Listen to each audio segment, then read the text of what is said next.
नई आबकारी नीति के विरोध में गुरुवार को जंतर मंतर दिल्ली में दिल्ली के प्रदेश अध्यक्ष आदेश गुप्ता के नेतृत्व में मौन उपवास रखा गया। आपको बता दें कि यह उपवास नई आबकारी नीति का विरोध करने हेतु किया। 23 मार्च को आबकारी नीति से जुड़े कई संशोधन कर उन्हें मंजूरी दे दी गई थी, जिसमें प्रमुख रूप से शराब कर सेवन करने की उम्र को 25 साल से घटाकर 21 वर्ष कर दिया गया। साथ ही असली या नकली शराब का निरीक्षण भी शराब बेचने वालों के ऊपर छोड़ दिया गया, जिससे दिल्ली की राजनीति में काफी गहमा गहमी का माहौल बन गया है। लगातार भाजपा की ओर से इस नीति के खिलाफ विरोध प्रदर्शन भी किए जा रहे हैं। आज हम यहाँ बैठे हैं, दिल्ली सरकार एक ऐसी शराब नीति लाई है जो दिल्ली को तबाह करने की नीति है, जो दिल्ली को बर्बाद करने की नीति है।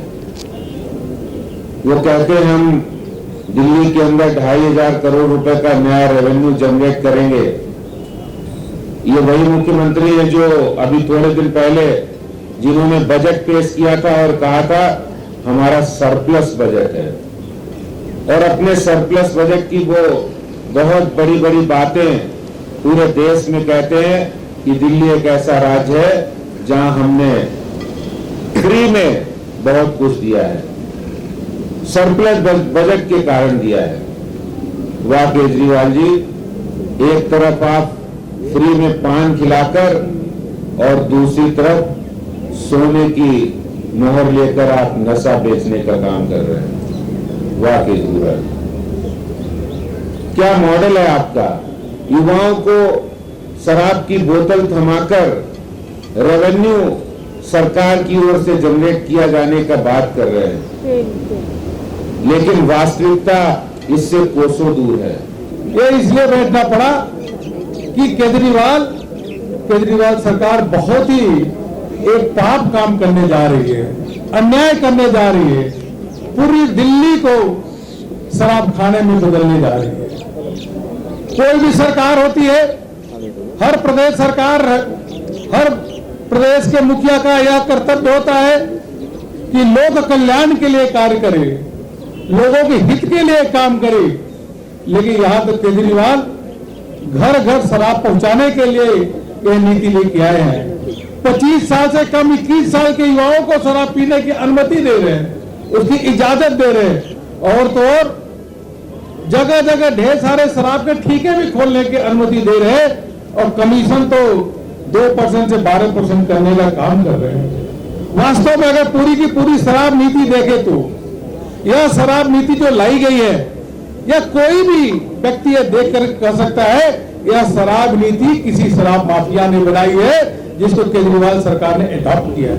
और भगवान राम के नाम की जो पुस्तिका रखी, मैं उसमें एक चीज पढ़ रही थी, उसमें कई नियम है, और एक नियम था कि राम नाम लिखने वालों को मांस, शराब, सिगरेट, जुआ या किसी प्रकार के नशीले पदार्थ का सेवन नहीं करना चाहिए।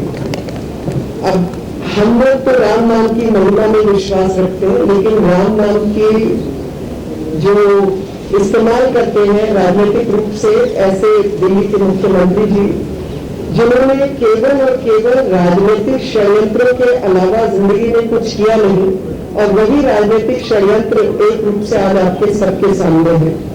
दिल्ली के अंदर नियमों का उल्लंघन करके जितने भी शराब के ठेके बांटे गए, उनका क्या असर है वो आप जाकर दिल्ली की महिलाओं से बात करें। आप उन महिलाओं से बात करें जिनके परिवारों में बच्चों की पढ़ाई के लिए पैसा नहीं है, कोरोना के रहते घर में अनाज और दवा के लिए पैसा नहीं है, मकान का किराया देना उनको मुश्किल है, और 10-10 हजार रुपया उन्हें पानी के टैंकरों का देना पड़ता है हर गली के अंदर। आप तस्वीरों में देख सकते हैं कि किस प्रकार से मौन उपवास एवं श्री राम नाम लिखकर इस नीति का विरोध किया जा रहा है। मंच के माध्यम से बताया गया कि शराब नीति के कारण कई घर बर्बाद होंगे, साथ ही युवा वर्ग नशे के लत में पड़कर दिशाहीन हो जाएंगे। आदेश गुप्ता ने कहा कि वे दिल्ली की जनता के हित में लगातार संघर्ष करते रहेंगे, साथ ही स्कूल, धार्मिक स्थलों के पास चल रहे ठेके बंद करवाएंगे। इसी के चलते आज भाजपा के के सांसद, पार्षद एवं कार्यकर्ताओं की उपलब्धता में मौन उपवास के माध्यम से नई आबकारी नीति का विरोध प्रदर्शन किया गया। जी, आज हमारी भारतीय जनता पार्टी दिल्ली प्रदेश केजरीवाल सरकार के खिलाफ मौन उपवास पर है और कारण यही है कि जिस प्रकार से नीतियां बदली गई हैं आबकारी की और शराब की जो नीतियां बदली गई हैं पूरे प्रदेश के लिए, इससे बुरा कोई निर्णय नहीं हो सकता किसी भी सरकार का। रात रात भर दुकानों को खोलना, 21 साल से जो उम्र कर दी है युवाओं को इस उड़ता पंजाब बनाना, मैं समझता हूँ इससे ज़्यादा शर्मनाक कोई निर्णय नहीं हो सकता। सिर्फ इसलिए कि ज़्यादा से ज़्यादा पैसा इकट्ठा हो। पैसा इकट्ठा करने का मतलब ये नहीं कि गलत कामों से आप पैसा इकट्ठा करेंगे, आप सही नीतियों में सही कामों में पैसा इकट्ठा करेंगे। और पैसा कम क्यों है? पैसा कम इसलिए है कि आप जब फ्री ज़रूरत की चीज़ें बांटेंगे तो आपके पास वाकई पैसे की कमी हो जाएगी और फिर पैसे की कमी को आप कल को मैं कहूँ कि कोठे खोलने लगेंगे, आप कल को और कोई चीज़ें करने लगेंगे। क्या युवाओं को गलत दिशा पे ले जाना, परिवारों को तबाह करना। शराब से आपको पता है जिन परिवारों में शराब पीते हैं उनके परिवारों का क्या हाल है, भूखमरी के कगार पर रहते हैं। यही सब चीज़ें जिसके विरुद्ध आज हम यहाँ पर मौन उपवास पर हैं और ये कार्यक्रम ऐसा नहीं कि सिर्फ मौन उपवास तक रह जाएगा, घर घर तक इस मैसेज को पहुँचाया जाएगा और ये शराब की दुकानें यहाँ नहीं खोलने जाएंगी और नई आबकारी नीति को फैलने नहीं दिया जाएगा। यहाँ हमारे प्रदेश अध्यक्ष जी आदेश गुप्ता जी ने मौन उपवास रखा है, तो हम सब लोग भारतीय जनता पार्टी के जितने भी निगम पार्षद हैं और जितने भी कार्यकर्ता हैं सभी इसमें शामिल हुए हैं उनके साथ, क्योंकि उन्होंने एक सही सोच के प्रति सही कदम उठाने के लिए ये मौन उपवास रखा है। देखिए, जब केजरीवाल जी शुरू में आए थे बोलते थे कि हम अराजकता ख़त्म करेंगे, करप्शन ख़त्म करेंगे, स्त्रियों के लिए बहुत सेफ्टी रखेंगे, तो बताइए कि जब शराब का इतना विकास हो जाएगा तो सेफ्टी कहाँ रह जाएगी महिलाओं के लिए और युवाओं के लिए? अगर उन्हें कहीं रोजगार नहीं मिलेगा वो सोचेंगे चलो यही नीति अपना ली जाए, यही वाला काम धंधा खोल लिया जाए, तो फिर शराब की उपलब्धि और कार्यभार और भी बढ़ जाएगा।